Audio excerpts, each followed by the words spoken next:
encontramos, hermanos, hoy en día una sociedad que está en crisis y la familia está en crisis.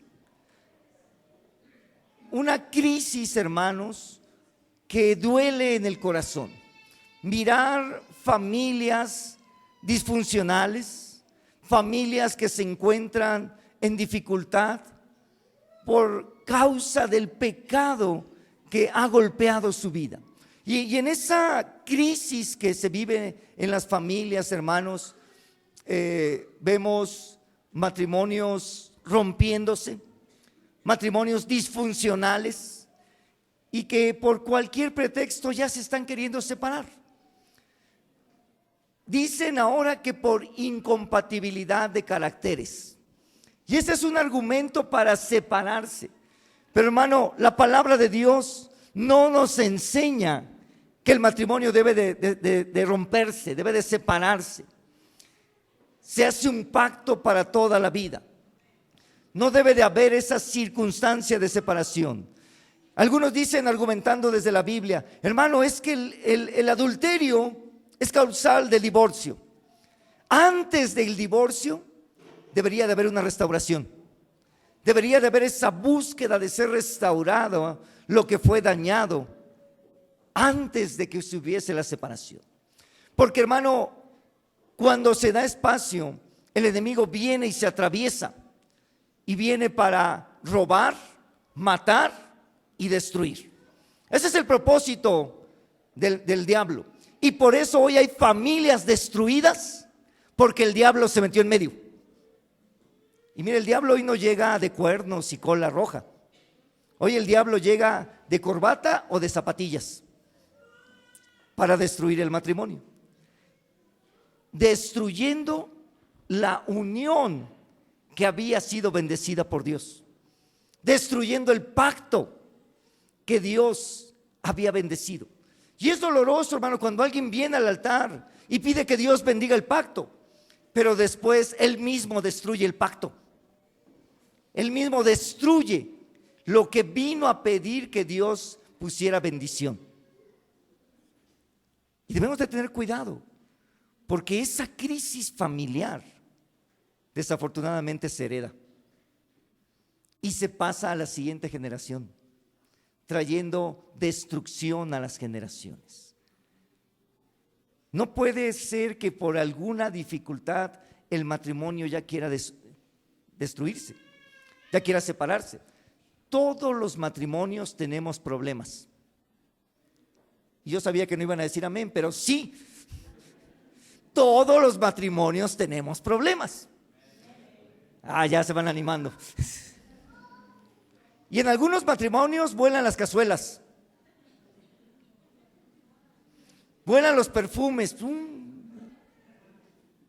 En mi casa vuelan los textos. Me dice mi esposa, es que la Biblia dice, y le digo, sí, pero también la Biblia dice. Más o menos así nos peleamos nosotros. Porque, hermano, es normal que en un matrimonio haya diferencias. Es normal que en un matrimonio haya esas circunstancias de no pensar lo mismo acerca de un asunto. Pero la familia, el matrimonio ha sido llamado para reflejar la gloria de Dios. La familia debe de reflejar la gloria de Dios. Y cuando pensamos en una sociedad donde la familia está siendo destruida, por eso los hijos quieren irse de la casa. Y hay hijos que se van de la casa. Porque está roto el patrón, porque hay una disfuncionalidad, porque hay un problema, hay una desintegración. Desafortunadamente, la gran mayoría de los que salen de su casa resultan en matrimonios frustrados, en una unión libre que destruye más, o peor aún, en embarazos no deseados, que complican aún más la situación de vida. Y esta situación de familia destruida es un diseño maligno. Que una familia se destruya es un diseño maligno. Y nosotros damos espacio a esos diseños cuando permitimos que el enemigo destruya nuestro hogar, destruya la familia. Hoy nosotros queremos bendecir las familias. Hoy nosotros queremos que la familia sea bendecida de la mano de Dios. Y que en la bendición que Dios tiene para la familia podamos nosotros ser prosperados. Hoy queremos hablar de familias bendecidas. Hoy queremos hablar de la bendición para la familia. Y para encontrar la bendición en la familia necesitamos acercarnos a Dios. ¿Usted quiere que su familia sea bendecida? Acérquese a Dios. Eso es lo sencillo, hermanos. Tome la decisión de acercarse a Dios. Y ahí es donde su familia va a ser bendecida. Vamos a leer un pasaje, hermanos, y vamos descubriendo esa guianza de la palabra para ser una familia de bendición. Hebreos, capítulo 12, versículo 14 y 15. Conforme usted lo encuentre, lo invito a que se ponga de pie y juntos leamos este pasaje de la Escritura. Hebreos 12, 14 y 15.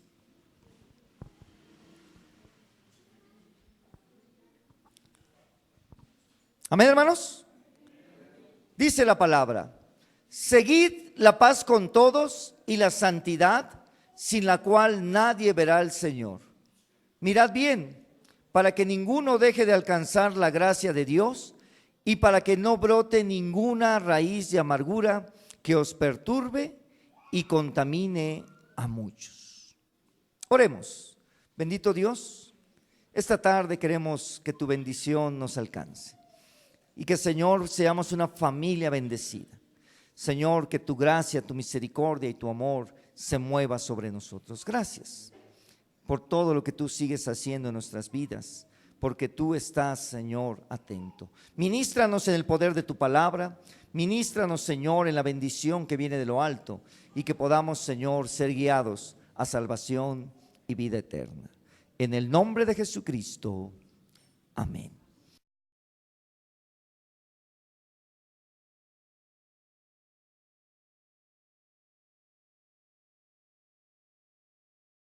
Ocupe su lugar, hermanos, por favor. ¿Cómo tener una familia bendecida? Decíamos que necesitamos acercarla a Dios. Necesitamos acercar a nuestra familia hacia Dios. La carta a los hebreos ha sido de polémica durante mucho tiempo. Algunos durante cierto tiempo se le atribuían al apóstol Pablo. Pero otros estudiosos del texto bíblico dicen, no, Pablo no firma esta carta.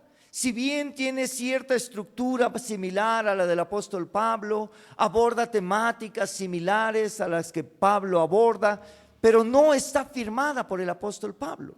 Y más allá de esa polémica, hermanos, sabemos que alguien le escribió al pueblo judío para que conociese, para que se afirmara en la verdad de la salvación que es en Cristo Jesús. Y aquí en el capítulo 12, el autor nos ofrece un principio de vida, hermanos, un principio que nos da la posibilidad de que nosotros podamos aplicarlo para nuestra vida, para nuestra familia y ser guiados en el Señor. Y el pasaje nos dice, seguid la paz. Y le pregunto, papá, ¿estás en paz con tus hijos? Por ahí vi unos labios que así como que dijeron amén. Papá, mamá, ¿estás en paz con tus hijos? ¿O están de la greña? ¿Están de pleito? Porque hay que seguir la paz. Hay que seguir la paz. Y hay hijos que se pelean con los papás, que les dicen de qué se van a morir, que los maldicen. El texto nos dice, seguid la paz. Y no se diga entre matrimonio, entre pareja, ¿verdad? Decíamos hace rato. Están ahí los choques, los pleitos, las diferencias. El pasaje nos dice, seguid la paz. Esa es la recomendación. Tiene que haber paz. ¿Cómo se siembra la paz? Compramos macetas, hacemos un jardín vertical que está de moda. La paz se siembra aprendiendo a pedir perdón y aprendiendo a perdonar. A algunos de nosotros nos cuesta trabajo pedir perdón. Ofendemos y no reconocemos que ofendimos y no nos atrevemos a pedir perdón.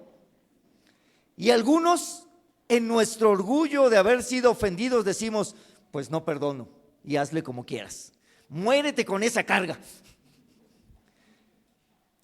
Necesitamos, para sembrar la paz, aprender a pedir perdón y aprender a perdonar. Algunos dicen que es más difícil perdonar que pedir perdón, y otros dicen que es al revés. Total, que las cosas las quieren hacer complicadas, pero nosotros tenemos que buscar el ponernos en paz. Usted tiene que aprender a sembrar la paz en su hogar. Usted tiene que aprender a que su hogar sea un lugar de paz. ¿Cuántos de ustedes se levantan diciéndole paz de Cristo a su familia? Porque nada más dicen: buenos días, ya levántense, corran, les hace tarde. Y de todo les decimos menos paz de Cristo, menos deseándoles la paz. Yo me di cuenta que cuando le llamaba por teléfono a mi mamá, porque le llamo más por teléfono que irla a ver, siempre la saludaba: hola mamá, ¿cómo estás? Y dije: ¿por qué le digo hola? Y entonces un día le dije: paz de Cristo, mamá. Y así la sentía hasta sorprendida en el teléfono, como diciendo: amén, ¿y ahora qué te pasó? ¿No? Así como. Pero tenemos que aprender a darnos la paz, a sembrar paz, a vivir en paz en la familia, hermanos. Para que una familia sea bendecida, tiene que haber paz. Tiene que estar esa paz de Dios sembrada ahí. Y eso tiene que ver, lo veíamos en el estudio sistemático de Colosenses hace algunos miércoles, que los hijos obedezcan a los papás. Y son los papás los que dicen amén, ¿verdad? Pero necesitan decir amén los hijos. Que los hijos obedezcan a los papás. Eso pone paz. ¿O no, mamás? Que sus hijos les obedezcan trae paz. Digo, y les pregunto a las mamás porque son las que más interactúan, las que más dan instrucciones. Y entonces, cuando obedecen, los hijos traen paz. Y entonces, un principio para que haya paz en el hogar es que los hijos obedezcan a lo que se les diga. Porque hay hijos que les está dando las instrucciones y empiezan a cuestionar las instrucciones. ¿Pero por qué? Dile a mi hermano, dile a mi hermana, y es que a mí no me toca, y empiezan a sacar sus argumentos. Los hijos no les toca sacar argumentos, les toca obedecer. ¿Qué dicen a eso, hermanos? Y nosotros somos hijos de Dios y no tenemos que cuestionar a Dios, tenemos que obedecerlo.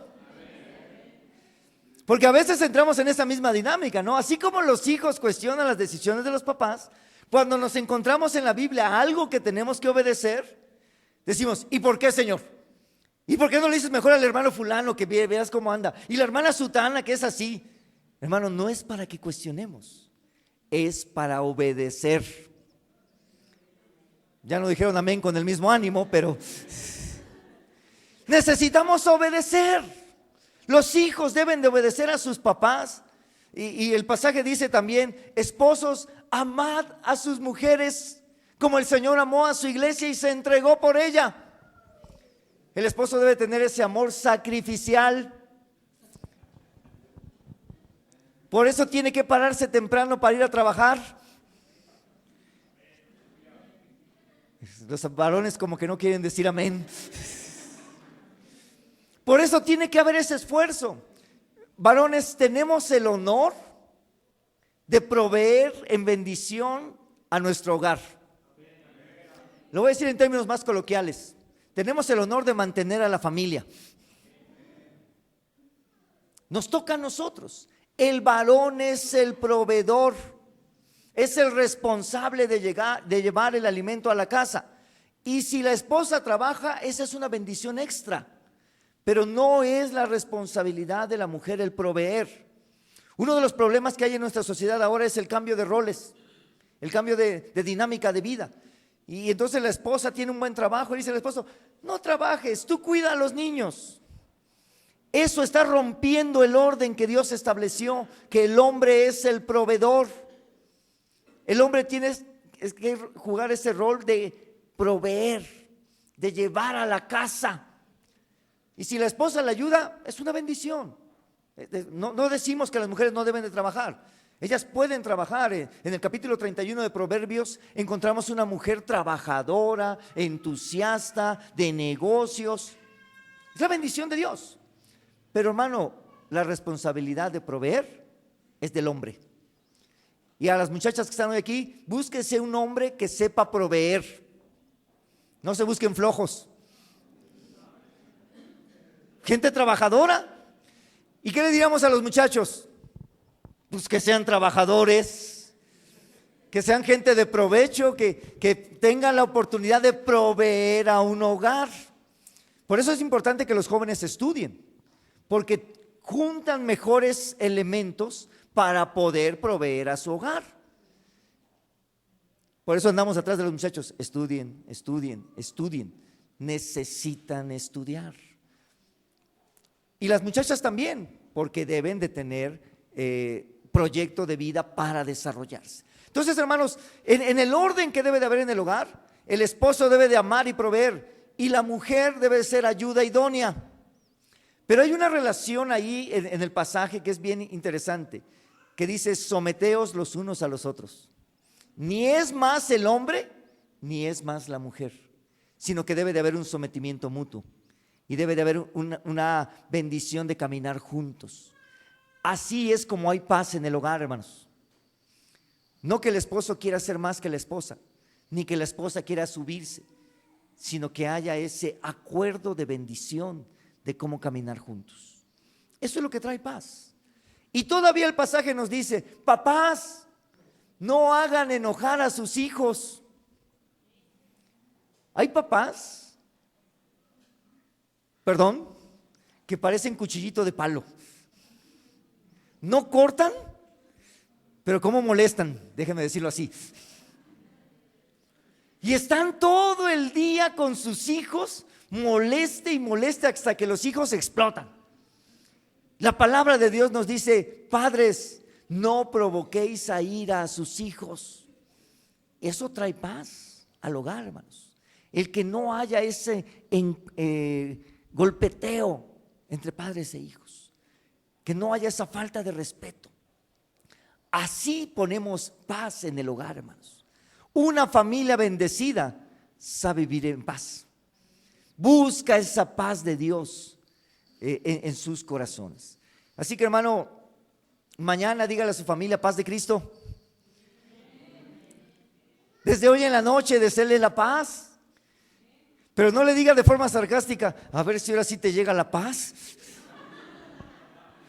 Sino póngasela con amor, póngasela en ese cariño de la bendición que Dios tiene para una familia bendecida. La paz es un asunto primordial, hermanos. Y bueno, aprovechamos ese precioso saludo que tenemos como herencia en nuestra iglesia, que es la paz de Cristo.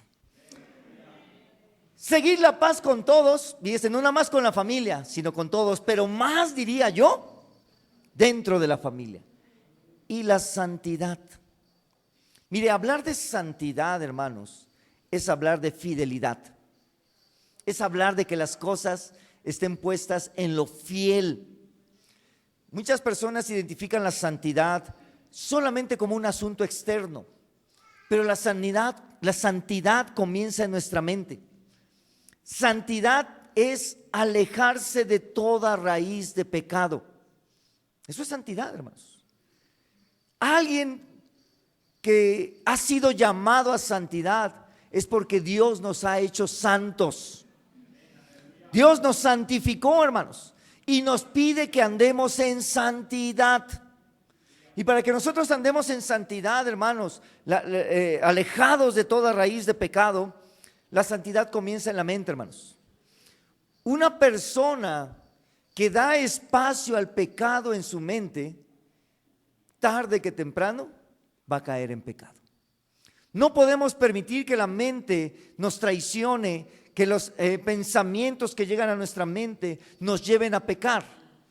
La santidad empieza en nuestra mente. Si alguien está pensando en ser adúltero, va a terminar siendo adúltero y va a destruir su hogar. Si alguien está pensando en la fornicación, va a acabar siendo fornicario y va a destruir lo que Dios ha entregado en su vida. Si alguien está pensando en las adicciones, en la droga, en el alcohol, va a acabar cayendo en eso y su vida va a ser destruida.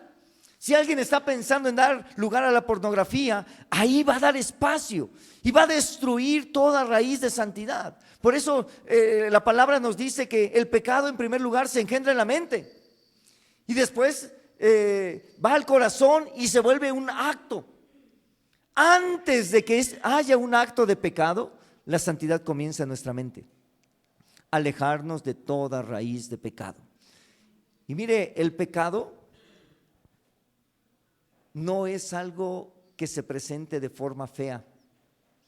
El pecado se tiene que, el maligno lo ha puesto antojable. El maligno pone el pecado al alcance que pueda tentarnos. Mire, para los que el problema es tomar, por eso le ponen las imágenes que la bebida sea antojable. No le van a, mire, quienes hacen publicidad de alcohol, no ponen un borracho vomitado. Porque la gente va a decir, no, pues no quiero acabar así. No, le ponen lo mejor para que el pecado lo atraiga. Quienes venden droga no le dicen a la gente, no, mira, fúmate esto para que te quedes ciego. Fúmate esto para que quedes loco. No, le dicen que se va a sentir bien. O sea, siempre le van a presentar el pecado como algo atractivo. Y es ahí donde los hijos de Dios tenemos que tomar la decisión de marcar la línea y decir, yo vivo en santidad. Y digo no a ese pecado que está viniendo a atacar a mi vida. Entonces la santidad, hermanos, es un asunto que empieza en nosotros mismos y que obviamente se va a reflejar hacia nuestro exterior. Se va a reflejar a nuestra forma de vida, se va a reflejar a nuestra forma de vestir, se va a reflejar a todo lo que hacemos. Es importante que nosotros estemos afirmándonos en el principio de la santidad. En un hogar, la santidad se vive. Mira, es muy difícil cuando una persona viene a la iglesia y muestra su parte cristiana, pero saliendo de aquí se va a la casa y muestra otra cara. No piense nadie. Quienes lo ven, principalmente los hijos, se confunden. Dicen, bueno, ¿a qué le creo? ¿A la cara que pone en la iglesia o a lo que hace en la casa? Y destruimos la fe de nuestros hijos con esa actitud hipócrita, con esa actitud de doble cara. Necesitamos afirmarnos en el llamado que Dios ha hecho en nuestra vida y ser auténticos, ser genuinos, hijos de Dios, en la vocación en que hemos sido llamados. La santidad, hermanos, tiene que ver con nuestra forma de vivir. Mucho hemos insistido por años en el altar familiar. Desde que Dios nos llamó a pastorear, hemos insistido en el altar familiar. Que en su hogar tiene que haber un altar familiar. ¿Cuántos tienen un altar familiar? Dice, ahora Dios no nos puso a que les preguntáramos e invitáramos a hacer. Ahora Dios nos dijo que vayamos a acompañarlo en su altar familiar. Gracias por su amén. ¿Quién nos va a recibir en su altar familiar? Bueno, porque ya la pregunta no es si tiene un altar familiar. La pregunta es, hermano, ¿qué día y qué hora es su altar familiar? Ay, hermano, es que yo trabajo 24/24 y lo cambiamos. Sí, hermano, esta semana, ¿qué día es su altar familiar? No, hermano, es que a veces trabajo en la mañana y a veces en la noche. qué día es su altar familiar, porque ya conoce su programación de trabajo. Solamente díganos qué día es su altar familiar para que podamos acompañarlo.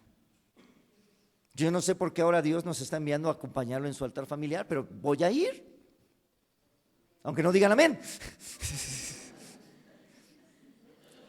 Porque, hermanos, necesitamos afirmarnos en esa búsqueda de Dios. Hermano, un altar familiar no son las 2 horas que dura una celebración. Son 20, 30, 40 minutos que usted dedica con su familia a 3 cosas: oración, palabra y alabanza. 3 cosas bien sencillas, hermanos: oración, palabra y alabanza. 20, 30 minutos. En alguna etapa de nuestra vida estuvimos haciendo y seguimos haciendo la lectura compartida. Cada uno lee un verso. Y fue emocionante cuando Samuel empezó a leer: Jehová es mi... Mamá, ¿cómo se pronuncia esta letra? Pastor. Pastor. Y así no la vivimos.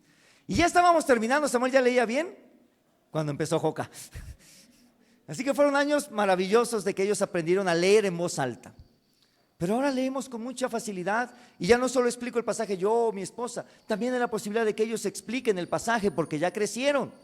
Es esa bendición que tenemos. Haga el altar familiar, hermanos. Ore por las peticiones de sus hijos. Pregúntele: hijo, ¿qué petición tienes? A veces ni siquiera conocemos las peticiones que hay en el corazón de nuestros hijos. Mamá, ayúdame a orar por la maestra fulana, porque es bien tremenda. ¿Cómo se llama la maestra, Ceci?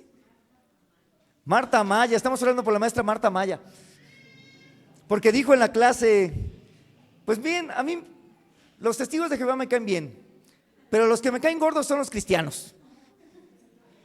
Y dijo: a ver, ¿quién es cristiano aquí? Y dice Joca que sentía que le hervía la sangre, que se levantó y le dijo: yo.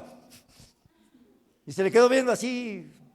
Y dije: ay, hija, te pareces a tu papá.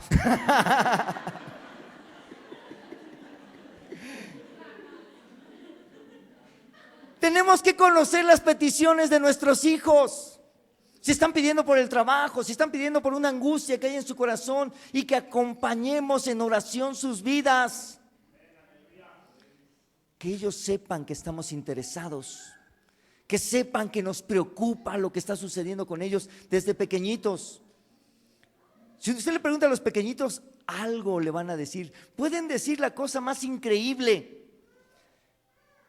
pero ore por ellos, porque ellos van a crecer sabiendo: mi vida le interesa a mi papá.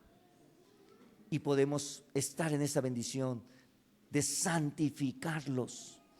La santificación, hermanos, es orar con ellos, es tener una vida de santidad en esa búsqueda de Dios. No solamente, y qué bueno que usted viene a las celebraciones, que va a la célula, que asiste a alguna reunión de su ministerio, pero, hermano, el altar familiar es lo que hace que sus hijos se enamoren de Dios.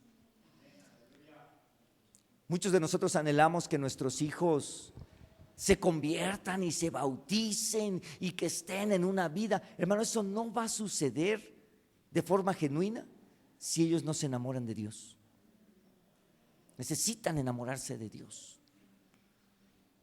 Con dolor, estos días que hemos estado invitando a la celebración que estamos preparando, familiar, nos encontramos con las noticias de una familia que nos dolió, porque el hermano y la hermana han servido en la iglesia. La hermana creció en la iglesia toda la vida. El hermano ha sido líder de varones, líder de construcción, ha sido muy trabajador en la iglesia. Pero ahora sus hijos, al crecer, el varón y la jovencita más grandes, cada uno se fue a vivir en unión libre, sin querer saber nada de Dios. Y los dos más pequeños van creciendo no queriendo saber nada de Dios. Y qué dolor que como papás fallemos en acercar a nuestros hijos a Dios, en que ellos se enamoren de Dios. Que ellos digan, no estoy aquí porque mi papá me trae, estoy aquí porque estoy enamorado de Dios. No estoy sirviendo porque es la obligación, sino porque estoy enamorado de Dios. Qué bueno que trae a sus hijos, hermanos, pero pídale a Dios que ellos se enamoren de Dios. Porque cuando ellos se enamoren son los que van a decir, papá, mamá, ¿ya nos vamos? Porque ellos están enamorados de Dios, porque ellos tienen esa búsqueda de Dios personal. Y nosotros vamos a poder caminar con ellos muy bien. Pero cuando nuestros hijos no están enamorados de Dios, hermano, aunque lo traiga de las orejas, aunque lo obligue a bautizarse, aunque lo obligue a estar aquí, él no ama a Dios. Necesitamos que ellos amen a Dios, se enamoren de Dios. Y ese es un trabajo que se hace en casa, haciendo un altar familiar. Hay momentos que los hijos nos rebelamos. Yo me rebelaba con mi mamá y le decía, no quiero ir a la iglesia. Y me decía, pues vamos. Pero el día que yo me enamoré de Dios, hermano, yo quería ir a la iglesia. Iba a la iglesia, en la quinta iglesia, cuando yo era niño, había culto los martes, los viernes y los domingos. Pero yo estaba en la iglesia martes, miércoles, jueves, viernes, sábado y domingo. Ahí quería estar. Hacía yo el aseo, limpiaba las bancas, las pulía, pintaba, arreglaba lo que se ocupara, porque yo quería estar ahí. Porque estoy enamorado de Dios, estaba y estoy enamorado de Dios. Pero esa pasión, hermanos, es la que tiene que sembrarse en el corazón de nuestros hijos. Tiene que estar ahí. Y eso es la verdadera santidad. Y eso, hermanos, ya de forma natural se refleja. Mira, alguien que está enamorado de Dios va a cuidar la forma en que presenta su cuerpo, porque está enamorado de Dios y comprende las reglas de Dios. No le tenemos que andar diciendo, a ver, ¿cuántos centímetros tiene tu falda? No, esa persona es consciente.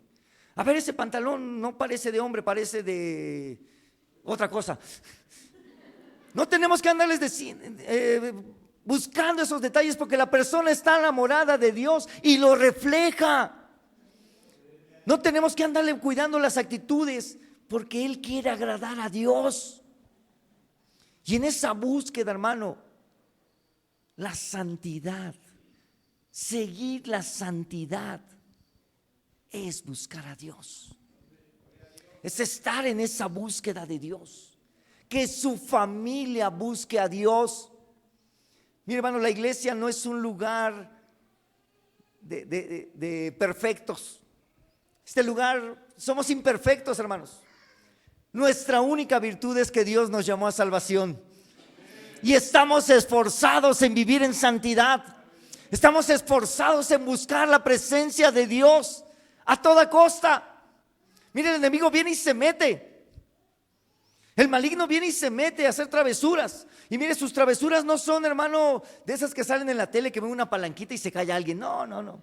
Esas no son las travesuras de Dios, de las travesuras del maligno. Esas no son travesuras del mal. ¿Sabe cuáles son las travesuras del mal? Robar, matar y destruir. Esas son las travesuras del maligno. Robar, matar y destruir. Y si usted lo deja entrar a su casa, eso es lo que va a hacer con su familia. Eso es lo que va a hacer con sus hijos. Robar, matar y destruir. Por eso nosotros tenemos que aprender a seguir la santidad. Una familia bendecida sigue la santidad. Busca a Dios con todo su corazón y está en esa bendición. Y hermano, lo tenemos que decir puntualmente como dice el texto. Si alguien no sigue la paz, si alguien no sigue la santidad, puntualmente podemos decir, no va a ver al Señor. Bueno, lo va a ver como juez, sentado en el trono, solamente para decir, no te conozco. Vete al lugar que está preparado de dolor y de muerte. Esa es la diferencia, hermanos. Quien no sigue la santidad no va a ver al Señor en su gloria como rey, lo va a ver como juez, solamente para ser condenado. Y si todo esto, hermanos, no nos hace vivir en santidad. El pensar en que nuestra familia sea bendecida, el pensar en la gloria de Dios, hermano, entonces sí estamos perdidos. Necesitamos buscar la presencia de Dios con ese ánimo, con esa bendición, con ese anhelo, porque eso es lo que va a bendecir a nuestra familia. Continúa diciendo el verso 15: no sea que alguno deje de alcanzar la gracia de Dios. No seguir lo que estábamos diciendo, hermano, hace que no alcancemos la gracia de Dios, que brotando alguna raíz de amargura.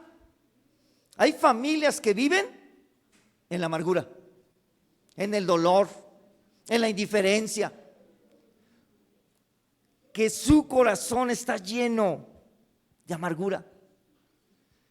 Mire, cuando usted exprime un panal, ¿alguien ha exprimido un panal alguna vez? ¿Qué sale? Miel, rica. Una vez me regalaron uno que hasta se lo comía uno así completo, rico, miel. Pero si le aprieta un limón agrio, algo así, ay. El otro día nos tomamos un agua de limón molido que tenía como medio día guardada. Quien la ha probado ya le vi que hizo.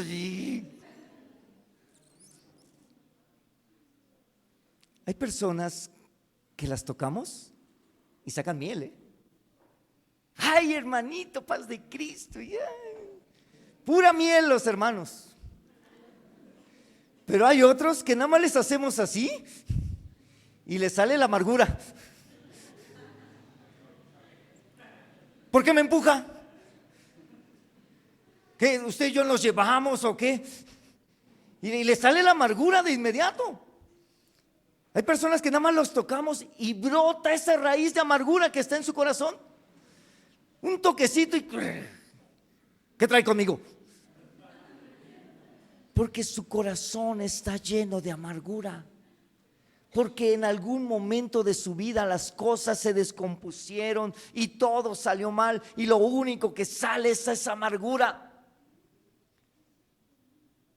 Dios quiere bendecir su familia.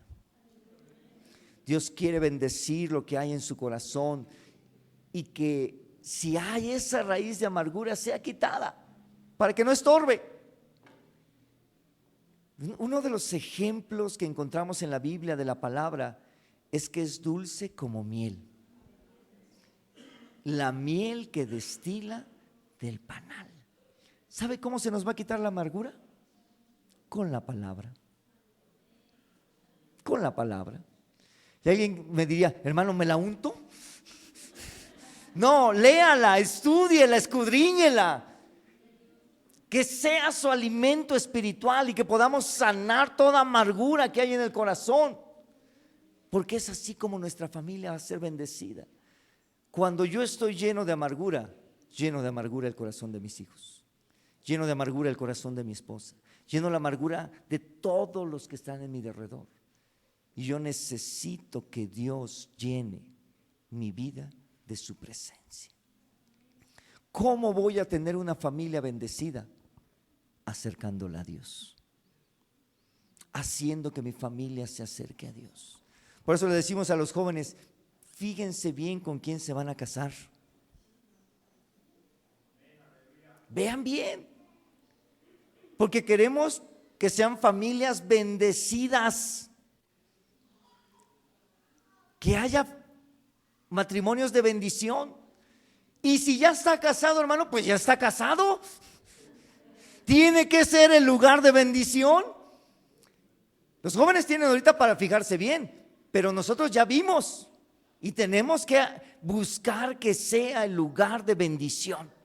Así que, hermanos, la familia va a ser bendecida si nosotros la acercamos a Dios. Dios quiere sanar tu familia. Dios quiere bendecir tu familia. Dios quiere que tú estés en esa preciosa bendición. Y no importa lo que haya pasado. Mira, hermano, las historias son interminables. No, hermano, es que en mi casa pasó esto. No, y en mi casa no, y a mí me pasó esto. Y como chisme de lavadero, ¿no? Y a mí esto, y corre, y todos tienen algún problema. Pero hermano, Dios lo sana y lo cura todo. Dios se encarga de todo. Hemos visto familias que ya se divorciaron, que ya no uno por un lado y otro por otro, y Dios sana y los restaura. Porque Dios es maravilloso. Hay quien dice, hermano, yo ya no puedo, esto ya es insoportable. Y Dios viene y sana. Porque Él tiene la bendición para la familia. Hermano, Dios quiere bendecir tu familia. Dios quiere sanar tu familia. Quiere que tu familia sea próspera, que tu familia sea llevada en la mano de Dios. Lo único que tienes que hacer es acercarla. Lo único que tienes que hacer es decirle, familia, Dios quiere bendecirnos. Y que estemos en esa preciosa bendición de lo que Dios tiene. Créele a Dios. Cree lo que Él quiere hacer contigo. Dios tiene ese plan. Permite que lo haga para tu vida. Esta tarde queremos orar por las familias. Esta tarde queremos que tú presentes a tu familia. A lo mejor estarías en la intención de que, ¿cómo no están aquí mis hijos para acercarlos así? ¿Cómo no está mi familia completa para que nos acerquemos? Hermano, con uno en la familia que esté en la decisión de que haya bendición, Dios obra. Solamente preséntale a tu familia. Solamente dile, Señor, aquí está mi familia. Tú lo sabes todo.